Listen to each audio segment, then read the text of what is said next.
بسم اللہ الرحمن الرحیم۔ جو مجھے اور آپ کو چاہیے اللہ ہم سب کو دے دے۔ کوئی ہے کسی کی نیت جنت میں چبوترا مل جائے؟ میں نے 5 مرلے کا پلاٹ نہیں کہا، وہ چبوترا میرا رب جانتا کتنا بڑا ہوگا۔ چاہیے کسی کو؟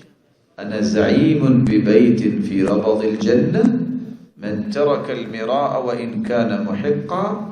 سنن نبی داود کی 4188 نمبر روایت میں کتنی بڑی خوشخبری ہے۔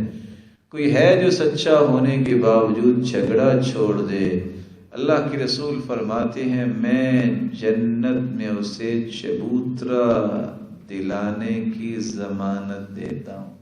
ضامن کون ہے؟ اللہ کے رسول۔ کس بات کی ضمانت ہے؟ چبوترے کی۔ کہاں؟ فیز 10 یا 11 میں؟ جنت میں۔ اللہ سب کو وہاں جمع فرمائے۔ اور ساتھ فرمایا وَبِبَيْتٍ فِي وَسَطِ الْجَنَّةِ مَنْ تَرَكَ الْكَذِبَ وَإِنْ كَانَ مَازِحًا۔ جھوٹ چھوڑ دو، میرا وعدہ رہا میں قیامت کے دن جنت کے درمیان میں تجھے محل لے کے دوں گا۔ وَبِبَيْتٍ فِي أَعْلَى الْجَنَّةِ مَنْ حَسَّنَ خُلُقًا۔ وعدہ کرو کہ میں اپنے اخلاق کو اچھا کروں گا، میرے صحابہ جب اپنے اخلاق کو اچھا کر لے میں جنت کے بالا خانے اسے لے کے دوں گا۔ میری اللہ سے دعا ہے اللہ ذوالجلال ہم سب کو ہدایت نصیب فرمائے۔